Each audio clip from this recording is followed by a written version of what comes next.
Good morning, students. Today we are going to begin with the third lesson, A Horse and Two Goats, written by R.K. Narayan. You all know who R.K. Narayan is, the famous writer of Malgudi Days. You might have read this particular novel, Malgudi Days. So let us know about the author R.K. Narayan. R.K. Narayan was born in a working class South Indian family in Chennai in 1906. Since his father was a school headmaster, he used to be frequently transferred from one place to another. So R.K. Narayan was kept with his grandmother. R.K. Narayan had spent most of his childhood with his grandmother, from where he learned maths, Sanskrit and mythology. So during his childhood itself, he developed an interest in English literature. And his reading habit further developed when he moved to Mysore, and when he was schooling there in Mysore in his own father's school. There he happened to get different books, writings from very famous authors like Dickens, Thomas Hardy, Woodhouse, etc.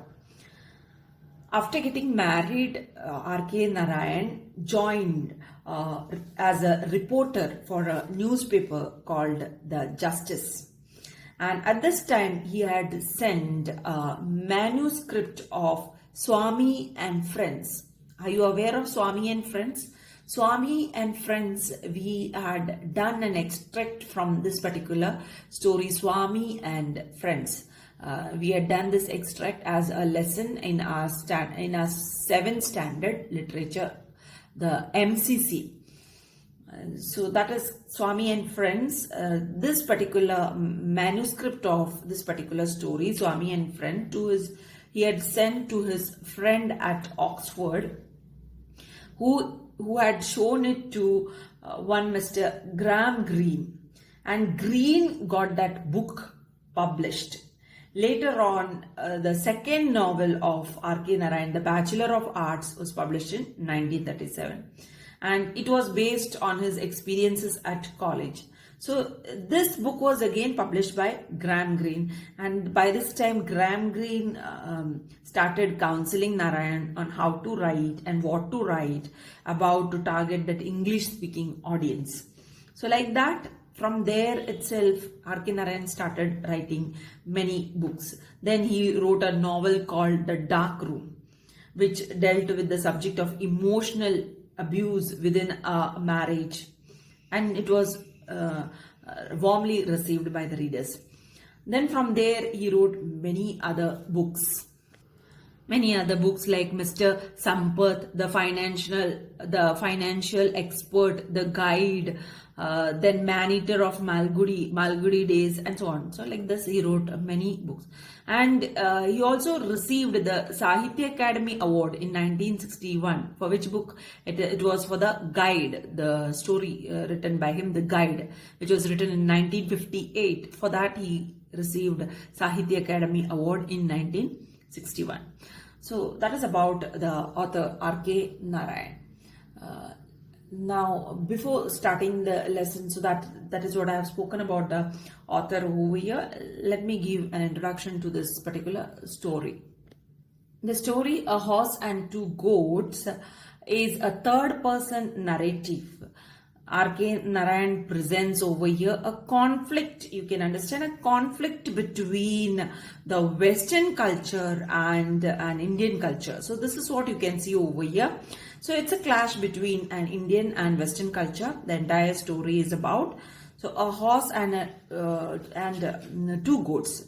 So over here you have two protagonists. That is, one is an Indian and the other one an American. Indian, Mr. Muni, and the other one an American, a foreigner. So an American businessman. So his name is not told to us. We don't know his name. Only we know the Indian, his name. So it's a misunderstanding between an Indian named Muni and an American businessman. So this is the entire story about. So we can see over here two different culture, an Indian culture as well as an American culture you can see over here. So two culture, conflict between these two culture you can see in this particular story.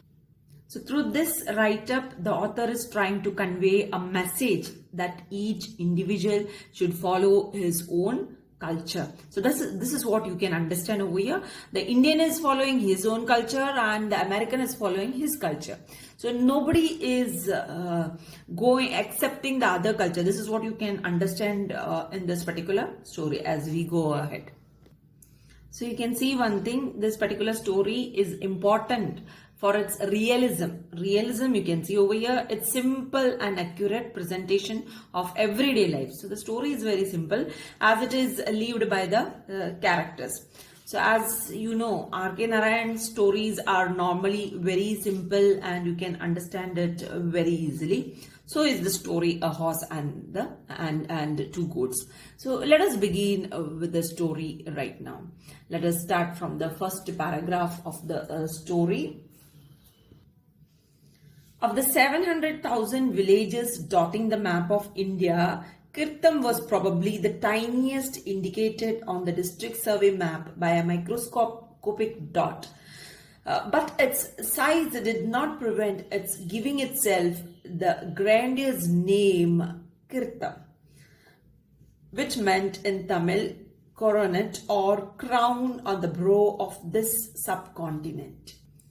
So of the 700,000 villages dotting the map of India, so many villages, how many villages? 700,000 villages dotting the map which is shown on the map of India, which is pointed or placed out on the map of India. Kirtam is a name of a small village which was probably the tiniest. It was a very small village indicated on the district survey map by a microscopic dot, by a small dot it is shown on the map of India. On such a huge map, Kirtam is shown as a small dot, just a dot. So such a small village it is. This is what you can understand from this particular part of the story. But its size did not prevent its giving itself the grandiose name Kirtam. So even though its size, even if it is the size of as small as a dot, it did not prevent its giving itself the grandiose. Grandiose in the sense large and impressive in size. Okay, that is the name given to the place Kirtam, which was very, the name was large and impressive in size. And what does it mean? Kirtam means, in Tamil it means coronet. Coronet in the sense crown. Okay, crown or crown, that is small crown. Coronet in the sense small crown or crown. So this is what it means. On the brow of this subcontinent. So crown where? On the brow of this subcontinent, that is on the brow of India, subcontinent India. That is what has been told over here. The village consisted of less than 30 houses, only one of them built with brick and cement. So how many houses were there in the village? Less than 30 houses they were. Only one of them built with brick and cement. And out of this 30 houses, there was only one house built with brick and cement. There was only one house which was built with brick and cement. That means all the other houses were not built with brick and cement. Painted a brilliant yellow and blue all over with gorgeous carvings of gods and gargoyles on its bald street. It was known as the Big House. So you can see over here, the village consisted of less than 60. So over here, there was only one house. This means it was a big house, right?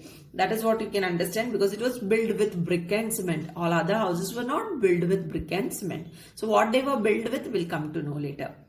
Painted a brilliant yellow, and this brick and cement house was painted in yellow and blue color all over with gorgeous carving, and it had gorgeous, wonderful carvings on it.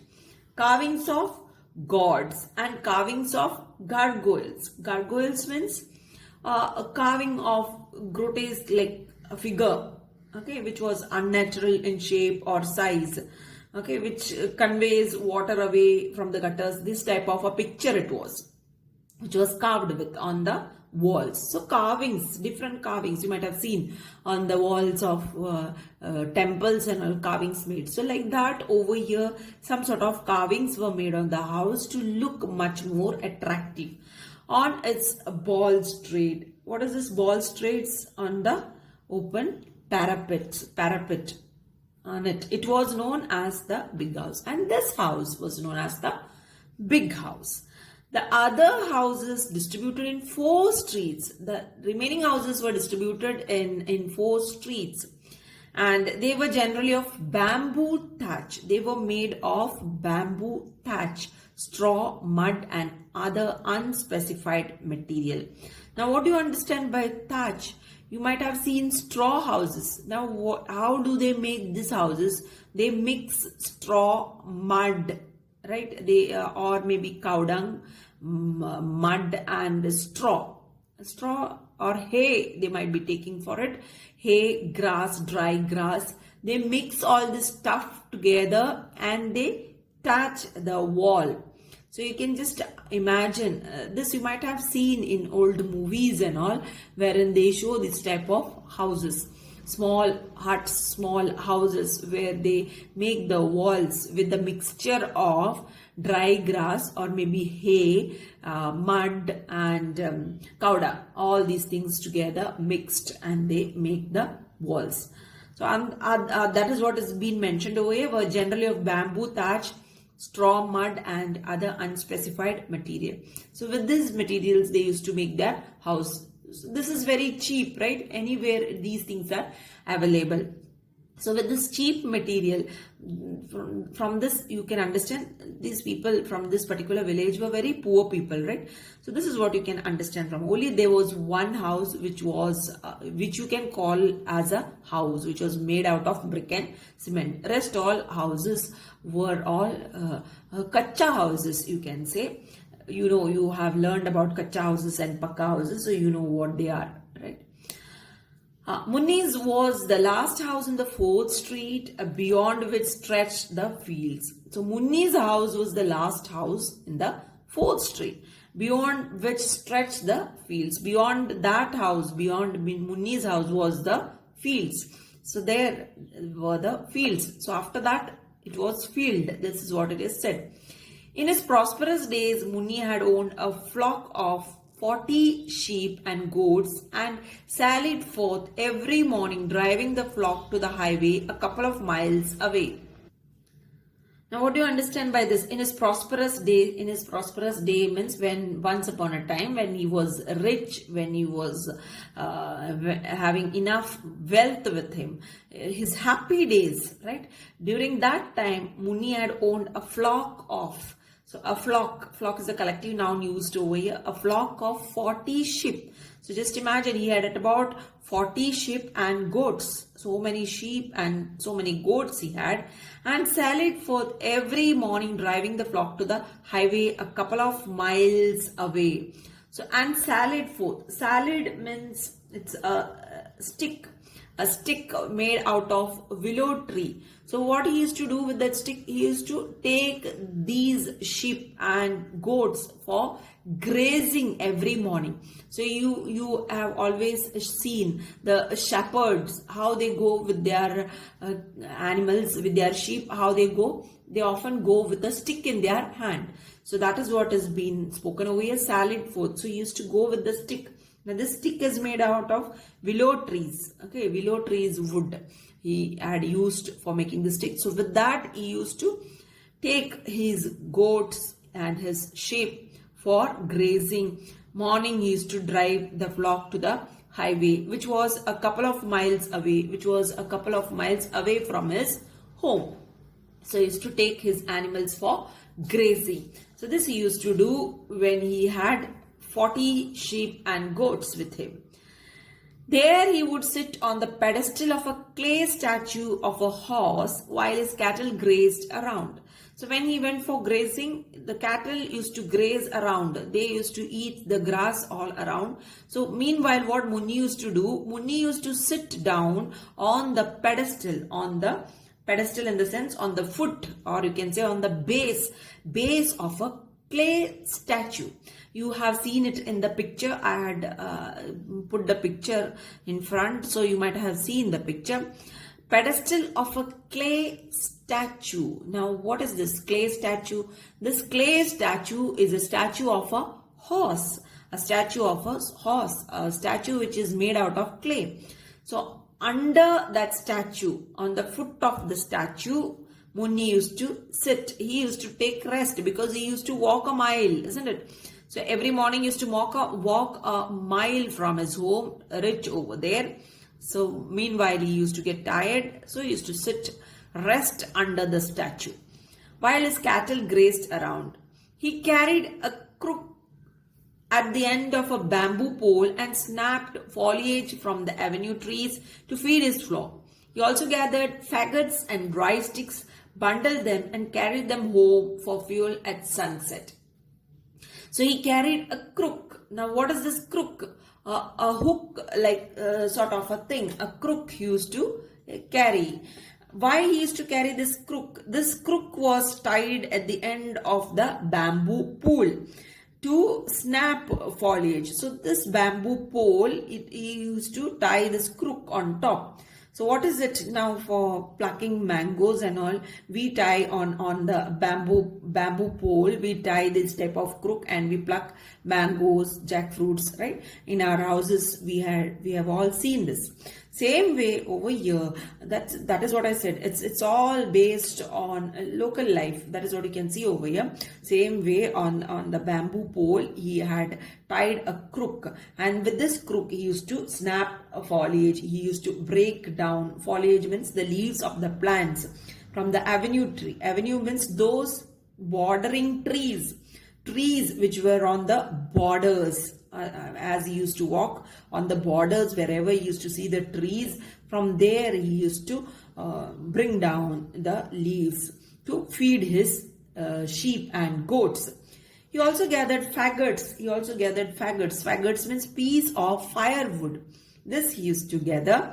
Then he used to gather some dry sticks. All this he bundled and carried them for fuel. While he used to return home in the evening at sunset, he used to carry all these stuff for burning purpose, for the fuel at home. So let me stop it up to here.